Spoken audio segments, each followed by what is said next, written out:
Over the years, there's been a ton of basketball hoop mixtapes, and some of them have even went viral. But however, none of them have went more viral than the one that featured Chase Adams. Chase Adams was an elite hooper at the middle school level, and he was a beast out there too. He started to get known and really famous because how he was embarrassing defenders, and he was only listed at 4'11". He had insane handles, a great jump shot, and he was a good passer. Even though he was listed at under 5 foot, he was balling out there like it was nobody's business. With him being that short and a good hooper, this is why his videos, and almost all of them, went viral. And even to this date, out of all the videos Ball's Life has posted, he has the most viewed mixtape out of all of them. It's currently sitting at 16 million views, and it was posted 7 years ago.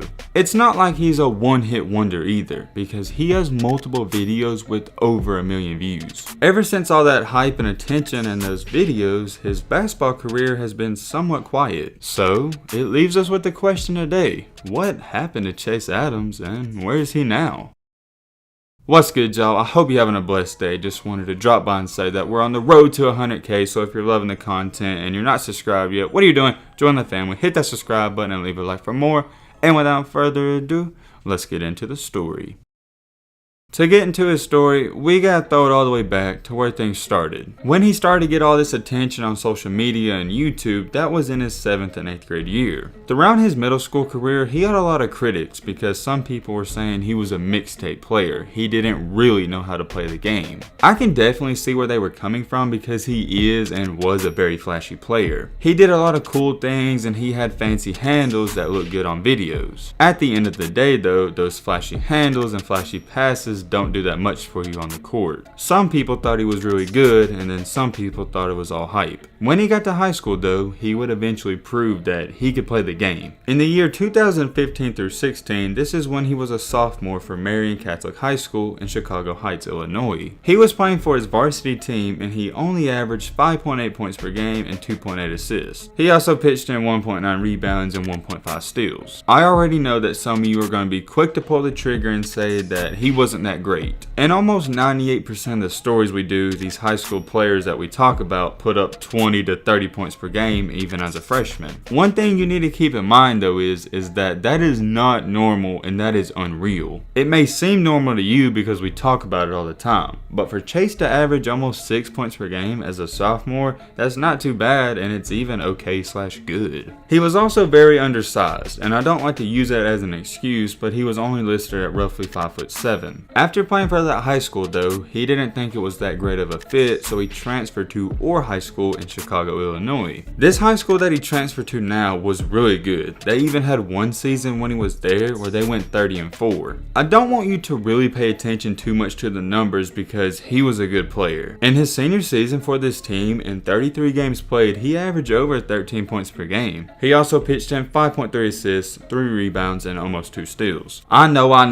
You're sitting there right now saying to yourself, Matt, those numbers, they're not too impressive, and I agree 100%. But his role on this team wasn't to put up 25 or 30 points per game. He was a point guard and he was a pass-first point guard. He didn't try to do anything crazy when he went out there.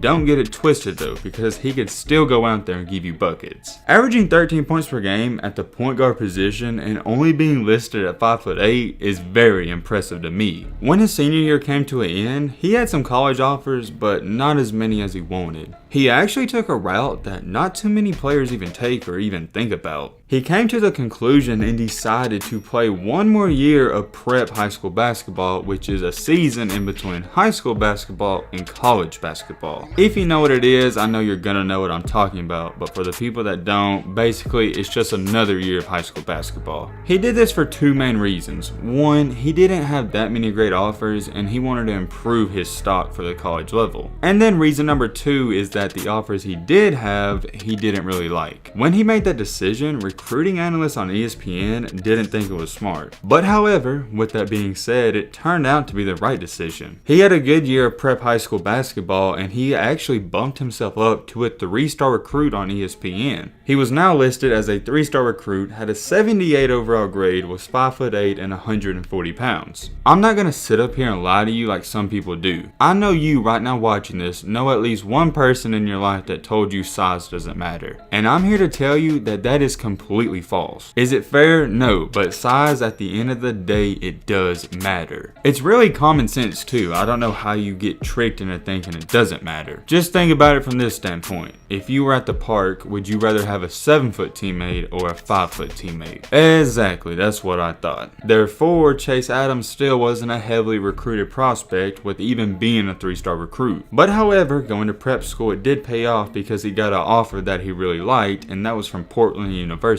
He really liked the school and his recruiting process was fairly simple, and he wound up deciding to sign with them. At this point in time in our story, it is the year of 2019 and 20, and that is his freshman year for Portland. And for Portland, things couldn't have started off any better. Out of 32 games played, he started 30 of them and averaged almost 30 minutes per game. For the season, he averaged 7.1 points per game, 3.7 assists, and 2.5 rebounds. I think we can all agree putting up 7 points and almost 4 assists as a freshman is really good. But he did have a bad knock on his game, and that knock was that he only shot 36.9% from the field and a very, and I mean a very bad 19% from the 3-point line. Shooting 19% from the 3-point line is bad because when you're an undersized point guard like he is, that's the one thing you got to make up for it in. If you're an undersized guard, whether you're 1, 2, or 3 guard, you gotta be able to shoot the rock. That's how you separate yourself. With him only shooting 19%, that's what really hurt him at the college level. I'm not gonna take nothing away from him though, because with him shooting that 19%, he still had an okay freshman season. And going into the next year, which is his sophomore year, in the current year that just happened, this is where her story takes the drastic turn. For the year 2020 through 21, he only played in 18 games, and he only started 2 of them. Before we go any farther, I do need to note that this is a big and key factor. He was dealing with some virus problems. I couldn't really find out too much about it. I even saw something that said someone in his family got affected by it, so I don't know what happened. If you do, drop the comments down below. But what I can confirm and what I know happened is that the virus somewhat affected him. We're still not going to use it as an excuse, but I'm just going to let you know that before we talk about what happened. In those 18 games, his minutes went down to only 17 per game. And of course, like you probably guessed it, his points dropped to only 4.5, his assists dropped to 2.6, and his rebounds dropped to 1.6. And the reason he didn't start many games and he wasn't playing that much is because of his field goal percentage was terrible. I don't even know if the word terrible does it enough justice. He only shot 32.5% from the field. That is bad, and I mean really bad, but hold on, it gets worse. If you thought that was bad, and if you thought his 3-point percentage was bad from the previous year,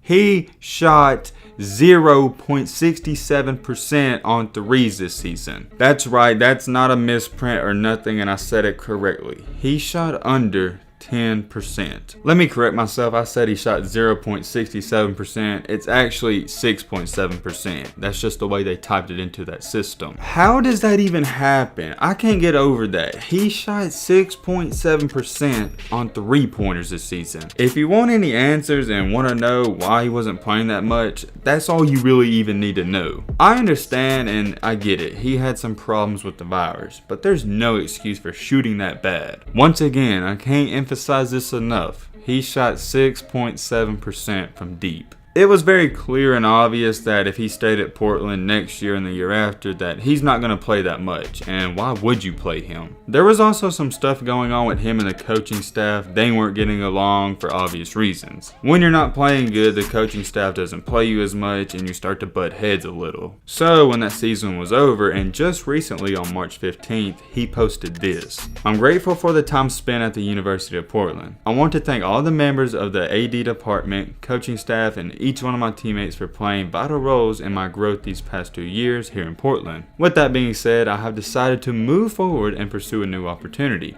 I am entering the transfer portal and excited to see what new path God has planned for me." I would like to say I'm shocked, but I don't think no one's shocked after the season he had. There was no going up for him after having that terrible season he had in this recent year, and ever since his freshman year, it's been a downhill slope. When I'm making this video too, he's still in the transfer portal, so as to where he will go, nobody really knows. Here's the thing, I don't even know where he would really fit in. He's not going to be going to a big time powerhouse because because they don't even want him. I'm not saying he's not good enough, but if he didn't get recruited by them schools in high school, why would they want him now? The only option I even really see that's good for him is maybe even going Division II or another small D1 school. And even still then, he's going to have a very tough time even trying to get minutes. Maybe 20 years ago he would have been okay, but the way basketball is now, if you can't shoot, you can't be on the court unless you're over 6'6". That's what I preach to all these kids now. If you can learn how to shoot, you're gonna be okay. You can learn the other stuff later. The only thing you need to focus on if you're trying to hoop in high school or middle school right now is learning how to shoot, because if you can shoot,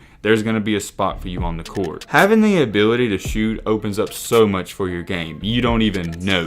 One, when you can shoot deep, that extends the defense out and that helps your teammates. Two, when the defense has to respect your shot, they pull you closer so you can drive past them. There's just so many opportunities and it's really endless. Until he can fix that 3-point percentage and 3-point shot, it's just going to be another downhill slope. But I'm wishing him the best and I wouldn't give up on him just yet. Am I saying he's going to make it to the NBA? No, because that's not going to happen. But what I am saying is he's got a good chance to finish out his collegiate career on a good path. And even then too, if he does good enough, he can either go to the G League or go overseas. That's the up-to-date on Chase Adams. He has a great story, and just for him to still be hooping is kind of surreal because a lot of people don't even know he's still hooping. Let me know in the comment section down below what you think about him. But with all that being said, that's gonna wrap up this video. I hope you guys enjoyed. I hope you guys learned something. If you're new to the channel, what are you doing? We're on the road to 100K. Hit that subscribe button, really helps me out. Thank you guys for all the support, and as always, let's be great. I'm out, y'all. Peace.